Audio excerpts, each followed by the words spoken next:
ബോളിവുഡ് താരം സെയ്ഫ് അലി ഖാനെ ആക്രമിച്ച ഒരു സംഭവം. അത് വീട്ടിൽ അതിക്രമിച്ച് കടന്ന് മോഷണം ശ്രമം.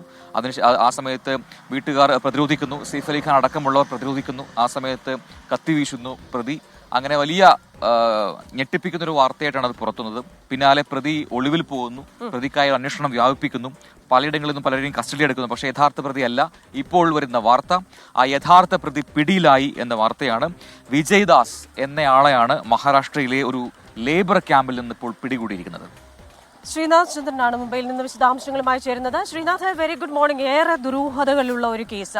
അത്രയ്ക്കും സുരക്ഷയുള്ള ഒരു ബിൽഡിങ്ങിൽ കയറാൻ ശ്രമിക്കുന്നു ഒരാൾ, തന്നെ കയറുന്നു, അതിനുശേഷം വളരെ കൂളായി തിരിച്ചിറങ്ങി പോകുന്നു. ഇന്നലെ കരീന കപൂറിന്റെ അടക്കം മൊഴി രേഖപ്പെടുത്തിയിരുന്നു. അപ്പോൾ ചില കാര്യങ്ങൾ കരീന പറഞ്ഞിട്ടുണ്ട്.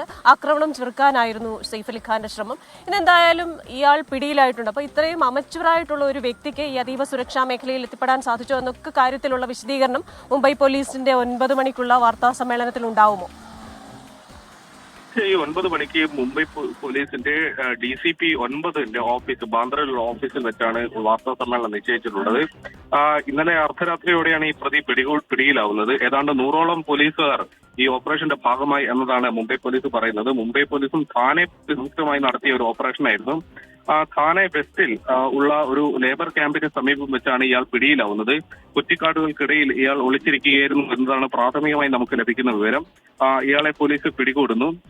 ചോദ്യം ചെയ്തപ്പോൾ തുടക്കത്തിൽ ഇയാളുടെ പേര് വിജയ്ദാസ് എന്നാണ് പോലീസിനോട് പറഞ്ഞത്. പോലീസ് അക്കാര്യത്തിൽ ഒരു വെരിഫിക്കേഷൻ സ്ഥിരീകരണത്തിന് വേണ്ടി ശ്രമിക്കുന്നുണ്ട്. അത് തന്നെയാണോ പേര് എന്നുള്ള കാര്യം. ഏതായാലും 9 മണിക്കുള്ള വാർത്താ സമ്മേളനത്തിൽ ആ കാര്യത്തിലടക്കം ഒരു വ്യക്തത വരികയും ചെയ്യും. പ്രതിയെ ഇപ്പോൾ മുംബൈയിലേക്ക് എത്തിച്ചിട്ടുണ്ട്. വിശദമായ ചോദ്യം ചെയ്യൽ നടത്തിയാൽ മാത്രമേ ഇയാൾക്ക് എങ്ങനെയാണ് ഇത്തരത്തിലൊരു ക്രൈം നടത്താൻ പറ്റിയത് എന്ന കാര്യത്തിലൊക്കെ വ്യക്തത വരൂ.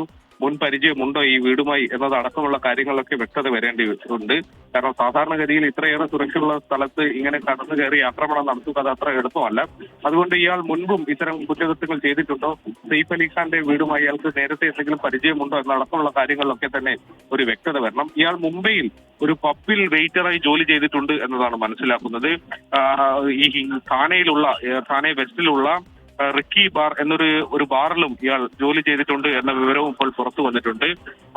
അതിനപ്പുറത്തേക്കുള്ള ക്രിമിനൽ പശ്ചാത്തലങ്ങളെ കുറിച്ചുള്ള വിവരങ്ങളൊന്നും തന്നെ ഇതുവരെ പുറത്തു വന്നിട്ടില്ല. ഏതായാലും പോലീസ് ഇപ്പോൾ ഇയാളെ മുംബൈയിൽ എത്തിച്ച് ചോദ്യം ചെയ്യുകയാണ് എന്നതാണ് മനസ്സിലാക്കുന്നത്. വാർത്താ സമ്മേളനത്തിൽ ഇയാളെ കുറിച്ചുള്ള കൂടുതൽ വിവരങ്ങൾ നമുക്ക് ലഭ്യമാവുകയും ചെയ്യും.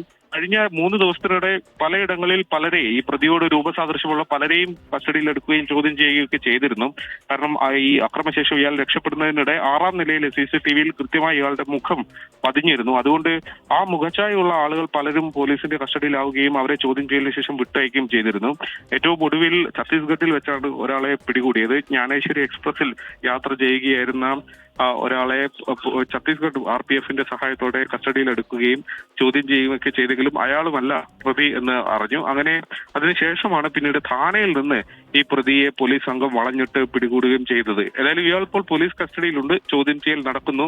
എന്തായിരുന്നു മോട്ടീവ്? മാത്രമല്ല ഷാറൂഖ് ഖാന്റെ വീടായ മന്നത്തും ഇയാൾ നിരീക്ഷണം നടത്തിയിട്ടുണ്ട് എന്നൊരു വിവരം കൂടി വന്നിരുന്നു. ആ കാര്യത്തിൽ കൂടി പോലീസിന്റെ അന്വേഷണം നടക്കുന്നുണ്ട്.